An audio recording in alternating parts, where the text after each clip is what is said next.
Club au départ. Allez, on va retrouver Rémi Tissier qui est au bord du terrain. Il va déjà nous parler, Rémi, des conditions de jeu. On a beaucoup parlé de la tempête de neige qui s'est abattue sur Paris.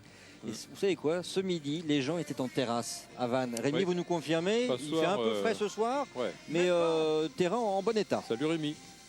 Bonsoir messieurs, même pas frais, franchement je suis déçu, il fait même pas froid, regardez la pelouse est magnifique, des conditions idéales pour jouer au football pour un beau match de Coupe de France dans un stade magnifique en plus. Ouais, un stade de la Rabine qui a fait peau neuve progressivement, on aperçoit toujours les célèbres maisons en granit derrière. Il y a l'Olympique de Marseille qui venait jouer un tournoi ici qui était diffusé sur Eurosport et sur TV Braise. Et c'est un stade qui a grandi progressivement avec une équipe. Ce sont des sœurs qui habitent dans ces maisons-là en granit derrière nous. les tribunes là. Ouais. Et cette équipe de Vannes, pas l'oublier, en 2009, il n'y a pas eu la Coupe de France, mais il y a eu une finale de Coupe de la Ligue face aux Girondins de Bordeaux au Stade de France. Oui, exact. C'est un stade, moi que j'ai connu, mais tout petit, parce que j'étais au Stade Rennais. Il y avait une piste autour, un vélodrome, quoi. Et il y avait à l'époque encore du Vélos et de l'UCK. Depuis, ils ont fusionné. Pour le et puis ils ont mis des tribunes autour. Même ce terrain qu'on a connu la saison où Lens était en Division 2, on avait fait le premier match de la saison ici, un Vannes-Lens. D'ailleurs, les Lensois avaient mené et Vannes s'était finalement imposé, donc ils sont contents de nous voir, de voir Eurosport ce soir, les Vannais. Et bien même ce stade a changé parce qu'ils ont rajouté des praticables derrière un but, et ça ressemble maintenant à un vrai beau stade de foot. Sur lui, Rémi Tissier.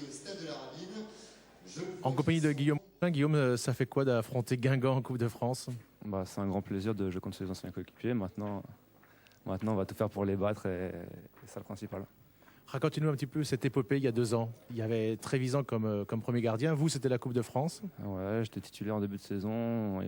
Ça a changé au bout de quelques matchs. Et puis je me suis retrouvé à faire la Coupe et qui s'est bien terminée par une victoire. C'était incroyable quand même de taper Le Mans, de taper Sedan à Sedan. Il y a eu Toulouse avec un match incroyable avec Victor Zvinka énervé, un expulsé. Puis la finale. Qu'est-ce qui était le match le plus fort pour vous? On va dire que la victoire à Toulouse a été très très forte. Et puis bon, la finale, on ne peut pas définir. C'était un super match, une super expérience. Alors vous faites partie des rares joueurs qui a gagné la Coupe de France avec une équipe de Ligue 2. Vous êtes maintenant avec Vannes. Est-ce que c'est possible de récidiver cette année? En tout cas, on va tout faire pour, et ça va commencer par ce soir, et on va essayer de livrer un gros match. Bonne chance. Merci. On va voir si du côté Vannetais, justement, on se pose en favori de cette rencontre en retrouvant l'entraîneur, un jeune entraîneur là encore. Hein. Les deux ont moins de 40 ans. C'est Stéphane Lemignan qui est avec Rémi. En compagnie de Stéphane Lemignan, l'entraîneur de Vannes, vous avez eu pas mal d'indisponibilité, vous avez eu des soucis, vous avez changé 9 fois de charnière centrale depuis le début de saison, c'est exact? Oui, à peu près, j'ai pas compté, j'ai arrêté au bout d'un moment, mais c'est vrai qu'on a eu des joueurs blessés, des joueurs en méforme, des suspensions, et ça nous a amené à beaucoup d'instabilité défensivement. Alors quelle équipe avez-vous choisi ce soir pour ce match de Coupe de France? La meilleure équipe possible avec notre gardien de but titulaire, Gauquelin. Ensuite, latéral droit, Sébastien Cantini. La défense centrale, Patrick Le Guen et Pascal Delemot. Latéral gauche, Aurélien Fèvre. Deux milieux de terrain axiaux, Laurent Maquet et Valérie Mézag. Ensuite, un excentré droit, Nicolas Deligny. Excentré gauche, Erwan Quintin. Et 2 attaquants axiaux, Christophe Gaffori et Loïc Leval. Stéphane, 8 matchs sans victoire, il faut arrêter cette série, même en passant au tir au but s'il le faut, mais il faut se qualifier ce soir.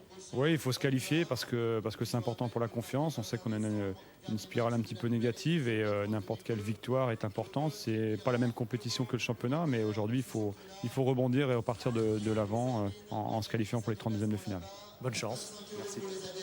Vous imaginez, Stéphane Lemignan, il est devenu entraîneur et directeur sportif alors que le club était en CFA il y a 8 ans ici.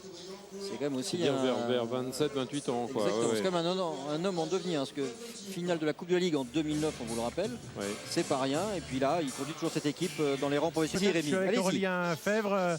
Tendu avant ce match de Coupe de France? Non, pas tendu, concentré plutôt. Concentré et déterminé dans tout ce qu'on va faire.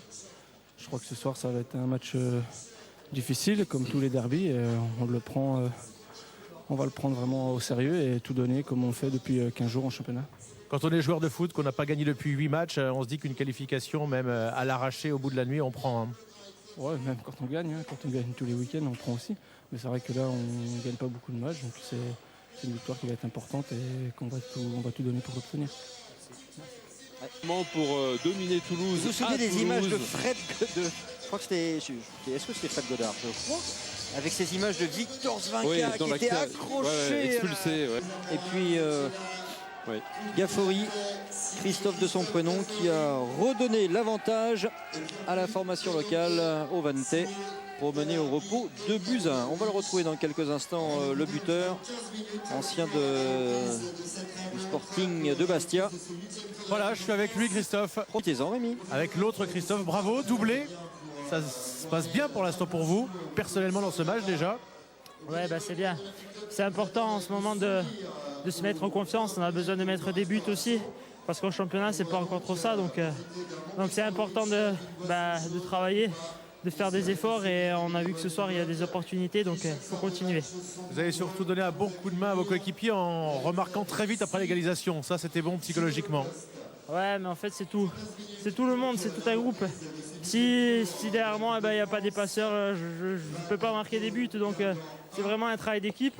Maintenant, on voit qu'il y a beaucoup de mobilité, il y a beaucoup d'opportunités. Maintenant, il faut se rassurer derrière, il faut réussir à resserrer tout ça, à être solide et puis à continuer à bosser, quoi.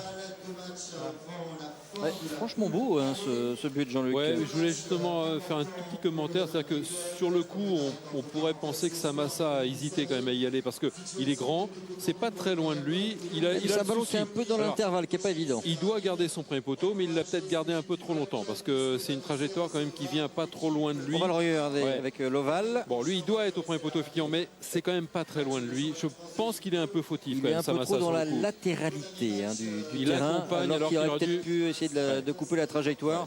Mais en tous les cas, courageux de mettre sa tête à cet endroit-là, parce que le gardien, il va franco quand même. Hein. Oui, non, mais c'est presque un demi-cadeau quand même, après le premier qui avait été concédé sur... Il s'est éteint en tout début de semaine et qu'il laissera vraiment un grand